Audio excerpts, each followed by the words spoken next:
लाडकी बहीण योजनेला मोठी कात्री लागणार। इन्कम टॅक्स भरणाऱ्यांना योजनेचा लाभ घेता येणार नाही। आयकर विभाग लवकरच करदात्यांची माहिती सरकारला पुरवणार, सूत्रांची माहिती। हिंदीच्या मुद्द्यावरून लावलेल्या मुंबईमध्ये मनसेच्या बॅनरवर अजित पवारांचा फोटो। हिंदीच्या मुद्द्यावरून अजित पवारांनी घेतलेली भूमिका मनसेनं बॅनरच्या माध्यमातून मांडली। मुंबईतील मोर्चासाठी मनसे पुण्यात शाखानिहाय बैठका घेणार।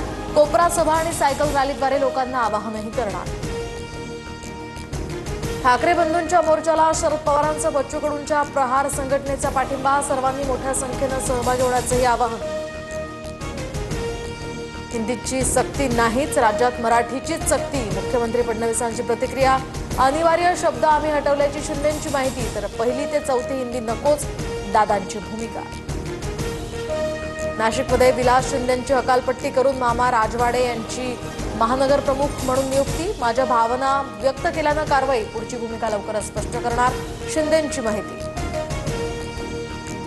लातूरमध्ये बोगस बियाण्यांचा शेतकऱ्यांना फटका। सोयाबीन उगवलेच नसल्यामुळे शेतकरी अडचणीत। बोगस बियाण्यांच्या कंपनीवर कारवाई करण्याचीही मागणी। बीडमध्ये आज शैक्षणिक बंद, तर उमाकिरणमधील खासगी क्लासेसमध्ये विद्यार्थिनीचा विनयभंग। विजय पवार आणि प्रशांत खटावकर या 2 प्राध्यापकांवर गुन्हा दाखल। गणेशोत्सवासाठी गावाकडे जाणाऱ्या आता कोकण रेल्वेचं बुकिंग 2 मिनिटातच फुल।